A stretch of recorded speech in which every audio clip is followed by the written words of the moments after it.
If you aren't using it, you're wasting your time. My parents used to work for about 5 weeks each year at a summer camp in Northern Ontario.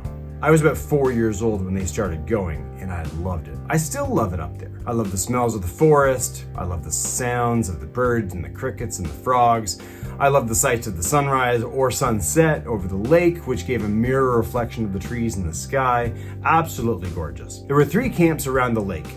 The boys' camp and girls' camp would get together each Sunday at a place on the lake called Chapel Point. I don't remember a lot in terms of what was said or what songs were sung, but I do remember some of the stories. I've heard a lot of speakers over the years, over the course of my life, but those stories that I heard at Chapel Point are some of the things that stick out to me decades later. You know, I love stories. We all love stories. Even if you don't realize you love stories, you love stories. Have you ever heard someone speak in public and really enjoyed it?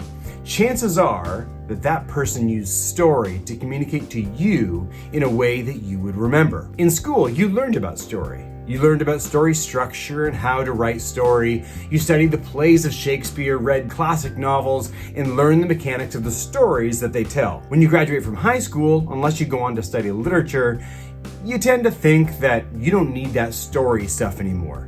But it doesn't stay in school. The human brain is hardwired to interact and react to story. You walk out of a movie or you finish that novel and you can remember every detail of the plot and you're quoting lines from it for years. Have you ever done that after a sermon or after some other public speech? You wish, right? Story helps our brains remember what we have experienced and what we've heard. Story connects with us emotionally. And as one of my favorite speakers, Andy Stanley, says, we are ready to learn when we are emotionally engaged. But we can learn without story, you might say. My high school teachers or professors in universities didn't use story, they just started teaching.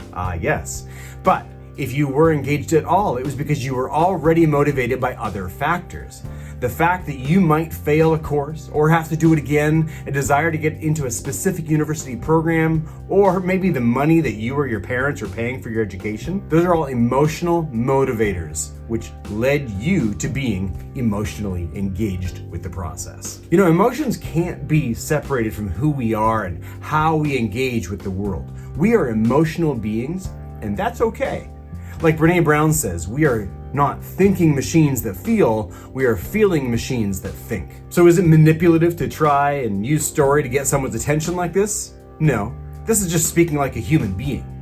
Connecting with someone's emotions is not an attempt to manipulate them in some nefarious way. It is connecting with them in a way that they are actually waiting for.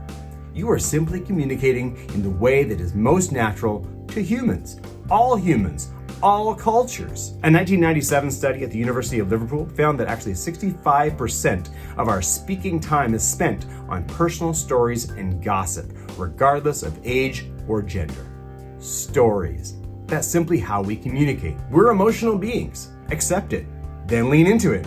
Leverage it to communicate clearly to the hearts and minds of those to whom you are speaking or writing. If your message has value, then use story.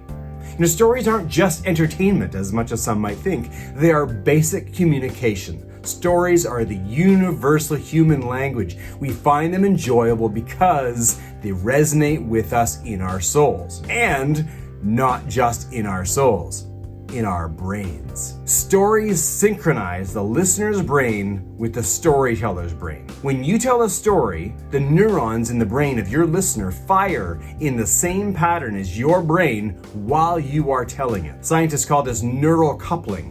And those neurons that are firing away at the same pattern are called mirror neurons. It's through this process that we actually feel empathy towards others as they tell a story, or as we even watch video of someone experiencing an emotional or physical event. We tend to think that brain focus is very important. We want to make sure that people pay attention and focus on what they're listening to or reading or studying, whatever it is. But this is actually a very modern way of thinking. T.S. Eliot suggested that modern people seem to be distracted from distraction by distraction. You know, scientists estimate that our brains engage with up to 2,000 daydreams a day, and that half of the time we spend awake, our minds are wandering. That suggests what is maybe more normal. But then here's the deal. When we are told an interesting story, that mind wandering, it goes to zero. Our brains engage with sustained attention and can do so for long periods of time. Right, you binge watcher? And get this, when our brains are captivated by listening to an emotionally engaging story, it produces the chemical hormone oxytocin. That increases our generosity, our trust, and compassion. Do you want to connect with your audience at the core of their being, or do you want to make them work for it? Don't expect your audience to be emotionally engaged at the start. It is on us to draw people in emotionally so they are ready to hear what we have to say. So let me ask you, do you care about those to whom you are communicating? Does your message have value? Do you care that people receive the message you have to give them on a given day? If the answer to any of those questions is yes, then it is time for you to embrace the way that every one of us is made. We are hardwired for story. Use it, leverage it, reference it, and enjoy it. And I'll see you in the next video.